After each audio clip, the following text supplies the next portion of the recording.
लोग हैं, ना जाने ये कैसे लोग हैं जो बेटियों को कोख में ही मरवाते हैं। ऐसा लगता है ऐसे गिरे हुए लोग किसी पुरुष की कोख से जन्म लेकर आते हैं। ऐसा लगता है ऐसे गिरे हुए लोग किसी पुरुष की कोख से जन्म लेकर आते हैं। माँ शारदे को नमन। आदरणीय प्रधानाचार्य महोदय और सभी शिक्षक एवं यहाँ पर पधारे हुए सभी अतिथि और मेरे प्यारे भाई बहनों, आप सभी को शुभ प्रभात। मैं आपके सामने एक बेटी पर भाषण प्रस्तुत करना चाहती हूँ। उसमें कोई गलती हो तो मुझे क्षमा करें। मैं अपने भाषण की शुरुआत एक कहानी के माध्यम से करना चाहती हूँ। जिम्मेदारियों का बोझ परिवार पर पड़ा तो ऑटो रिक्शा ट्रेन को चलाने लगी बेटियां।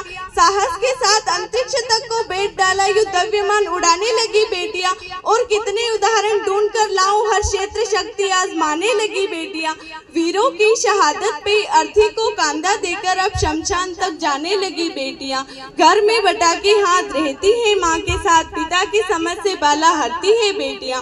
दो लफ्ज कहने से पूर्व सोचती है खूब, मन में सहमती है पर डरती है बेटियां। बेटे हो वो दंड भले, बेटे हो वो दंड भले, पर आपका दुखाते हैं दिल, कष्ट सहकर भी देर डरती है बेटियां। प्रश्न ये है ज्वलनशील आज सभी के लिए, नित्य प्रति कोख में क्यों मरती है बेटियां? नित्य प्रति कोख में क्यों मरती है बेटियां? हाँ, मैं भी बेटी हूँ। मत मारो मुझे कोख में लोगो, मत मारो मुझे कोख में लोगो, इस धरती पर आने दो, मुझसे मेरा हक ना छीनो, कुछ करके दिखलाने दो। पढ़ लिख कर परिवार का मैं भी यूं सम्मान बढ़ाऊंगी, बेटी हूँ तो क्या बेटों से ज्यादा फर्ज निभाऊंगी। माना कठिन तगर है मेरी, माना कठिन तगर है मेरी, पर मंजिल पा जाऊंगी, मुझसे मेरा हक ना छीनो, भद्रकाली बन जाऊंगी। मुझे बनाया परमेश्वर ने, मुझे बनाया परमेश्वर ने, मैं भी राज दुलारी हूँ, सुनो जरा कमजोर नहीं हूँ, धधकती हुई चिंगारी हूँ।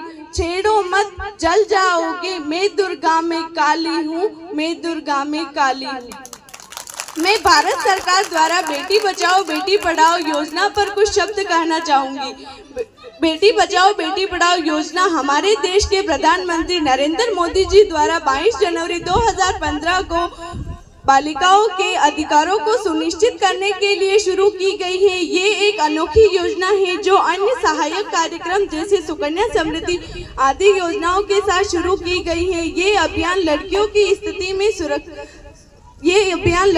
स्थिति में सुधार के साथ साथ उचित और उच्च शिक्षा के माध्यम से उन्हें सामाजिक और आर्थिक रूप से स्वतंत्र बनाने के उद्देश्य में शुरू किया गया है। महिला कल्याण सेवाओं की दक्षता में सुधार के साथ साथ लड़कियों में एक सकारात्मक जागरूकता कार्यक्रम है। ये योजना बालिकाओं के कल्याण के बारे में समस्याओं को दूर करने के लिए समाज की तत्काल आवश्यकता है। ये कार्यक्रम समाज में लड़कों के समर्थन में सामाजिक पक्षपात को हटाने के साथ साथ लड़कियों की सुरक्षा और के माध्यम से उनके स्तर में सुधार करने के लिए शुरू किया गया है। ये योजना इस बीमारी को पूरी तरह से खत्म करने की दवा तो नहीं है, हालांकि ये एक सहयोगी योजना है। ये केवल तभी सफल हो सकती है जब ये हमारे द्वारा समर्थित हो। हमेशा देश के लिए लड़कियों के प्रति नजरिए और मानसिकता को बदलने की आवश्यकता है, जिससे कि वे भी जन्म के बाद सुरक्षा, स्वास्थ्य, देखभाल, शिक्षा आदि के समान अवसर प्राप्त कर सके। इस प्रकार लड़की स्वतंत्र इकाई बन जाएगी और अपने माता पिता पर बोझ नहीं रहेगी।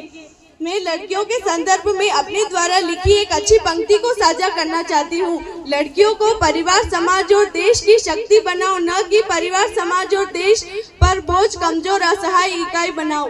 बेटी बचाओ बेटी पढ़ाओ नारा देने की नौबत एक सोसाइटी में क्यों आई है? ये सवाल अपने आप से नहीं पूछेंगे आप? हमारे पेरेंट्स कर्जा उठाते हैं तो बेटों की पढ़ाई के लिए और बेटियों की विदाई के लिए। हमारी सोसाइटी में एक आज्ञाकारी टाइटल है जो एक औरत को मिलता है, बहू हो या बेटी, क्योंकि उसे सिर्फ और सिर्फ एक आदमी का कहना ही मानना होता है। एक लड़की अपनी जिंदगी में क्या करना चाहती है, कैसे जीना चाहती है, उसके लिए उसे किसी की परमिशन की जरूरत नहीं होनी चाहिए। उस दिन जेंडर इक्वालिटी वाले की होगी मेरी पहचान मैं हूँ। धन्यवाद।